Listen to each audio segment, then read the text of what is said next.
చెయ్యాలనే ఉందే. మహర్దశ లేనివాణ్ణి నేనేం చేయగలను చెప్పు.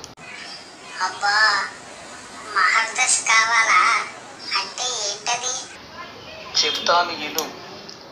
తృప్తి ఉంటే నిత్య యవ్వనం, ప్రశాంతంగా ఉంటే ఆరోగ్యం, ఒకరికి సహాయపడితే క్షేమం, చక్కని దుస్తులు ధరిస్తే తేజస్సు, మితంగా బుద్ధిస్తే చక్కని రూపం, నవ్వుతూ ఉంటే దివ్య సౌందర్యం, మధురంగా మాట్లాడితే మంగళకరం, సువర్ణాభరణాలు ధరిస్తే ఆయుర్వృద్ధి, ఎప్పుడూ ఆనందంగా ఉంటే లక్ష్మీప్రదం, పట్టుదలతో కృషి చేస్తే సంపూర్ణ మహర్దశ.